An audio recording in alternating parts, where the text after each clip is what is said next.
nosso cientista, que está justamente lá e aplica inteligência artificial na prática, né, Alberti? O que você traz para a gente hoje? Bom dia a todo mundo. Então, eu vou comentar um pouco sobre o que eu estou usando na prática, né? Eu estou, digamos, criando agentes para tudo que eu consigo, basicamente tentando fazer isso, né? Então, estava contando aqui recém, né? Eu criei 7 agentes GPT-4, né? Então, tem um agente que me ajuda a escrever artigo, principalmente resumir ideias, né, de outros artigos e escrever, fazer correlações entre o meu trabalho e que eu já fiz anterior e os artigos que eu estou colocando. Então, isso ajuda muito, porque eu coloco na base do GPT, né, os trabalhos que eu já publiquei, os melhores trabalhos que eu já publiquei, e eu consigo pedir para ele, correlaciona essa ideia com os meus melhores artigos enfim, gere um parágrafo sobre a relação nesse aspecto. E ele consegue fazer isso muito bem. Então, esse é um bot que está me dando bastante alegria, né, de ter criado ele.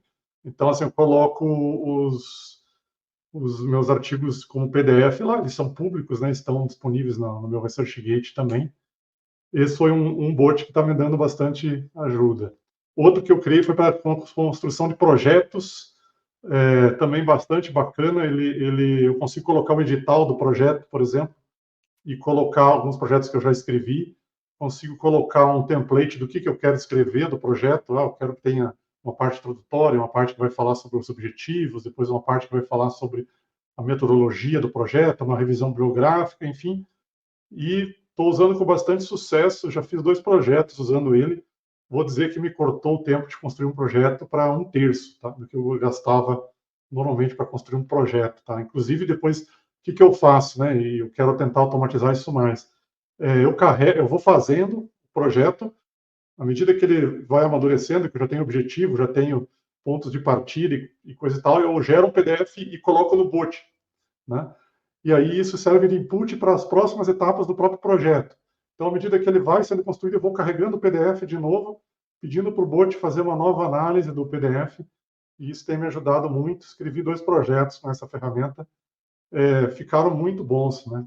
Assim, até para fazer o resumo do projeto depois, ele é muito assertivo, né? Criei um bot para Nova Gênesis, que quem conhece aí, é o meu projeto de reinvenção da internet, né? Eu coloquei também os melhores artigos lá de Nova Gênesis, coloquei uns textos escritos para o público em geral e coloquei isso disponível está aberto, está aberto para uso de todo mundo, no GPT-4, né?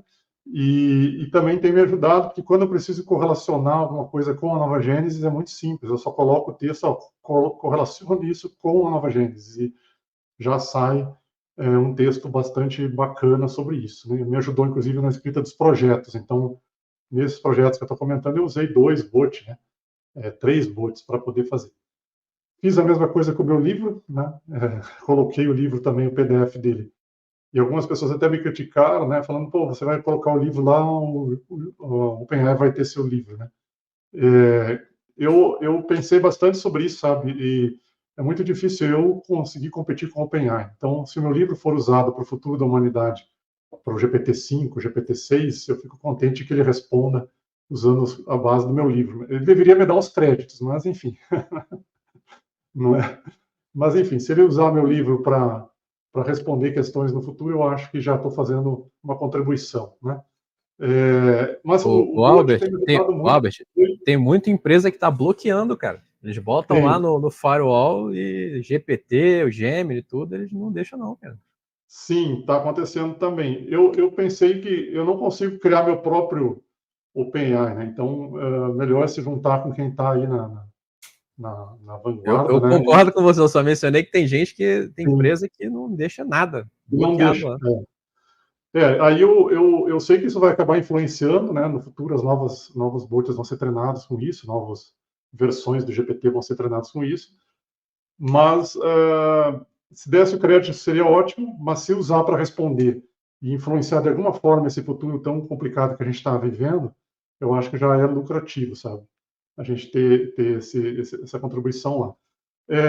O bot do livro é sensacional, porque qualquer notícia do LinkedIn, por exemplo, que eu quiser correlacionar com o livro, basta eu pedir para o bot, correlaciona essa notícia aqui com o meu livro, e ele já escreve um texto, e depois eu faço a curadoria, né, e consigo postar isso rapidamente, relacionando como o meu livro enxerga aquela notícia.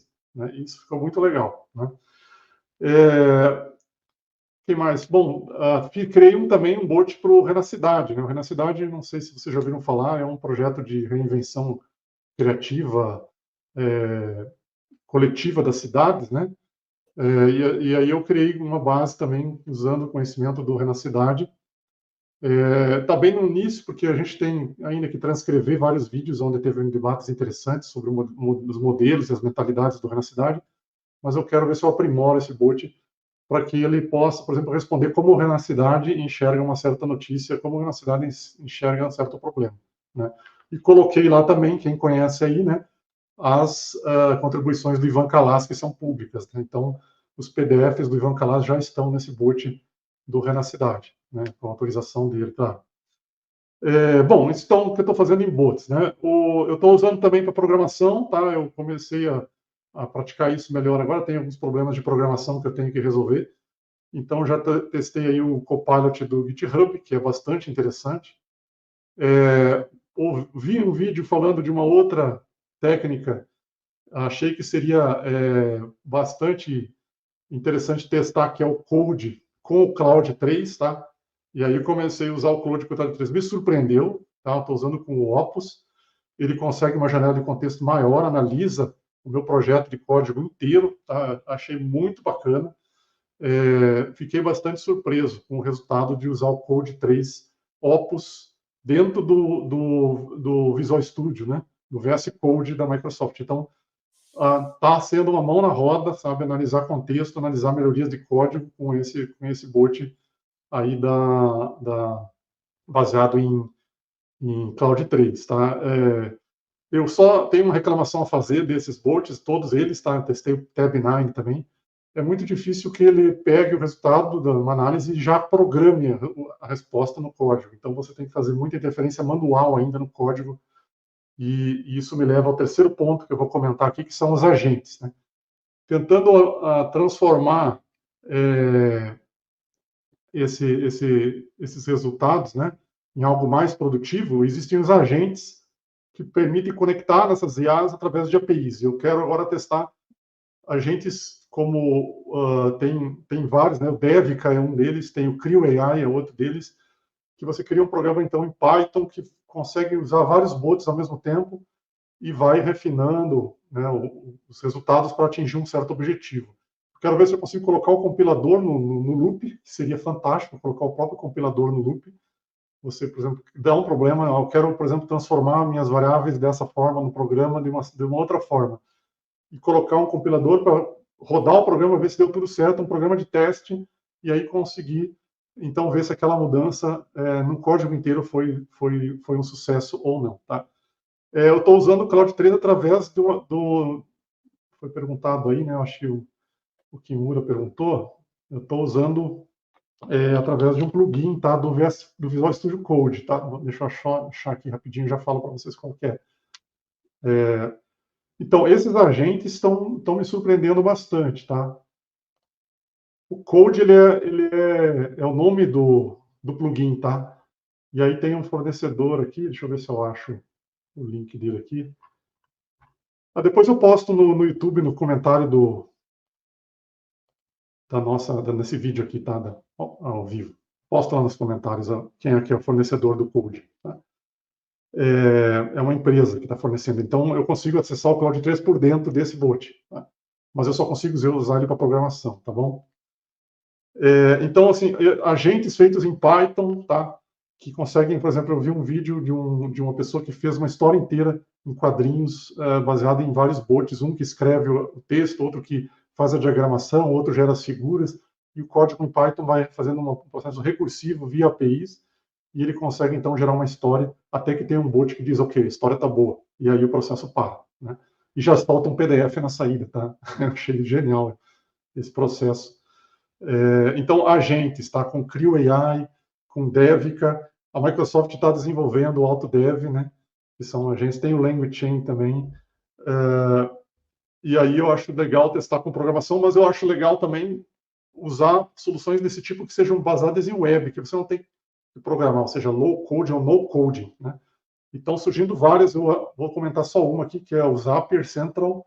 O Zapier já é uma solução para integração de APIs bem conhecida, que tem mais de 6 mil aplicativos lá que você pode conectar por APIs, e agora eles têm um bot para ajudar a criar a conexão entre APIs, e você também pode conectar GPTs nessa solução. Então, creio que se não estiver disponível agora, em breve vai estar disponível. Por exemplo, você criar, eu quero criar uma loja que tenha IA junto. Eu quero criar, como o Kimura estava falando recém, né, no início aí, eu quero criar uma DAO que use IA, por exemplo, para fazer curadoria de conteúdos. Esse é um assunto interessantíssimo, eu adoro esse assunto.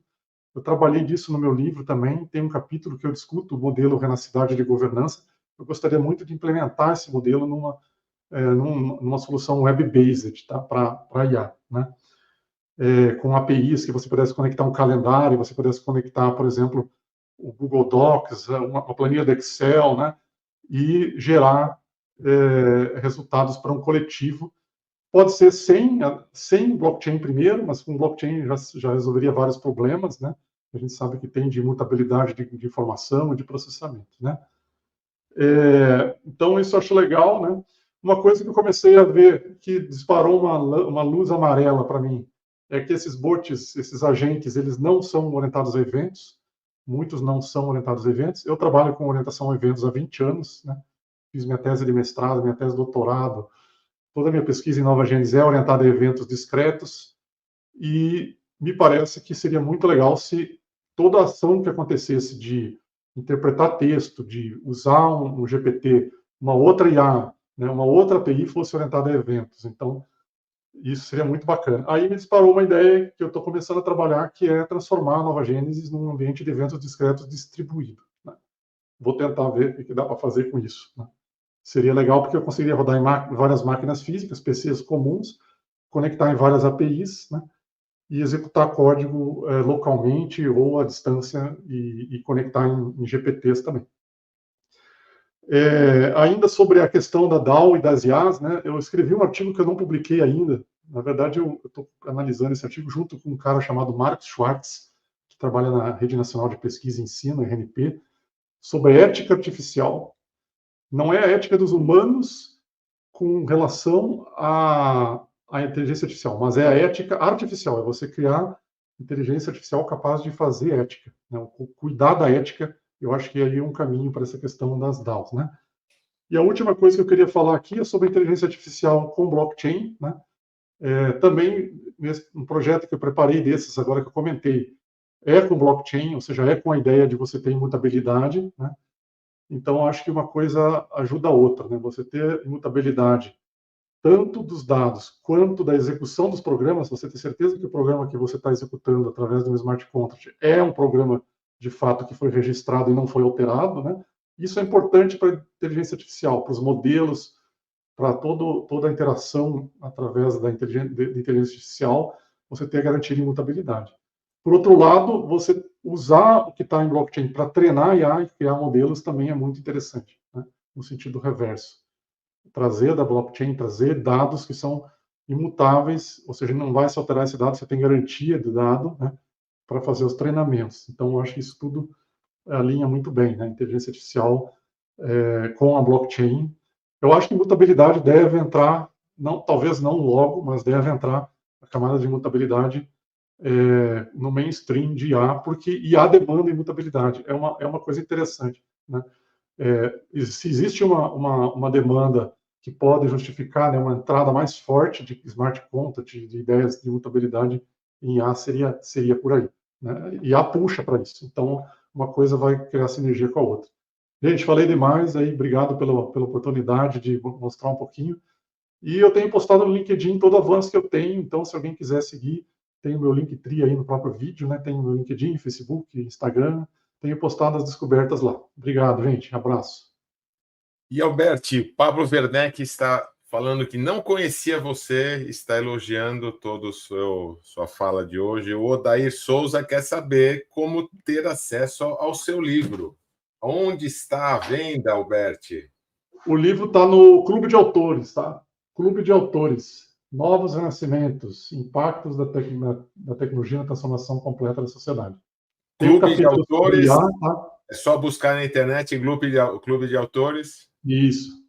Tem um capítulo sobre IA, tem um capítulo sobre blockchain e tem um capítulo sobre organizações usando blockchain e IA. Então, tá bem pertinente para o nosso episódio de hoje. Show de bola. Galera... Esse daí que você colocou lá na OpenAI, que passou alguma coisa lá? Eu botei o PDF no meu bot particular, né? Então, em princípio, ele não deveria usar. Não adianta ligar para a OpenAI que a gente não vai ter, né? Não.